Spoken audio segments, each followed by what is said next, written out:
Alright guys, good morning. Good morning guys. So today what we're going to be doing is, you can see on my yoga mat here, we are going to be doing a DIY yoga mat spray. And this can be used for trainers, like if you guys are looking to use it for spraying down your gym equipment, you can use it for so many different things. And that's where it's amazing, where you can even use it in your home for like wiping down countertops and stuff. So what I like to do is, my favorite bottles are these ones from doTERRA, where they're like a mister spray kind of. So it's not like a jet spray or a stream that's coming out. It's nice and soft, and that way you can just take like a cotton cloth or something and then wipe down the yoga mat after you've sprayed it down. And even if you don't wipe it down fully, it will like kind of dissipate because it's not a thick stream that's going to be coming out. So with the yoga mat spray, we're going to be using lavender essential oil, and we're going to be using tea tree. So these are my two favorite oils to be going into sprays for cleaning or wiping down products, just because lavender, it has that soothing, calming effect. It is that aroma, that calmness that kind of just comes out. And especially when you're going to be spraying it on a yoga mat once you've used it and then kind of prepping it for the next person to be using it, it is nice and calming. As soon as they kind of open up or unroll that yoga mat, they get like that soothing, calming aroma for it. Then the tea tree oil is great because of the fact that of its properties for its cleansing. So that's where it is your cleaner. So we're going to basically be doing, I like to put a little bit less of the tea tree than the lavender, but you can do equal parts.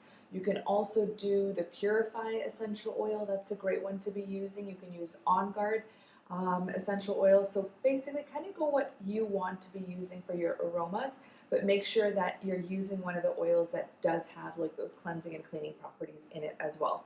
So I'm going to do about 8 drops. So this is about a 300 ml bottle. So I'm going to do about 8 drops of tea tree, and then I'm going to do about 10 to 12 drops of the lavender. And make sure when you are using your bottles that your bottles are safe for essential oils. So you want to make sure that you're either using glass or a bottle that's safe for essential oils, especially if you're going to be using it over and over again.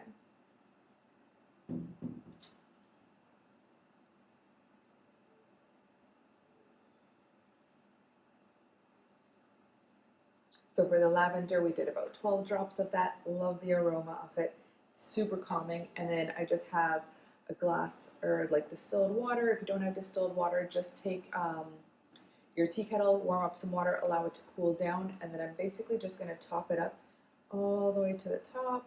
I can start smelling those essential oils, and they're so good.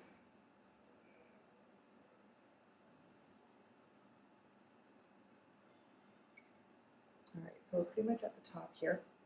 And this is nice where these bottles are so versatile. Like if you're looking to be using it for your skin as well, like it's like such a nice and gentle mist spray. So like if you look at, if I'm putting it on my skin, can you see that? Like you can kind of see the spray. So nice. And this is safe for your skin as well too. So that's kind of where I'm spraying on my skin to just test it out to show you guys. But this is really nice where the mister is there for kind of getting those mats, spraying that nice wide surface area, as well as if you're wanting to use it as like a body spray. Balance is one of my favorite oils to be using for body sprays, and I love this. This is probably one of the best misters that are out there on the market. It is plastic, it isn't glass, but again, it is safe for use for essential oils. So that way, make sure if you are using a plastic bottle that it is safe. And I hope you guys enjoyed that DIY. It was really safe, really simple, and super easy. So we'll talk to you guys next Monday. Bye.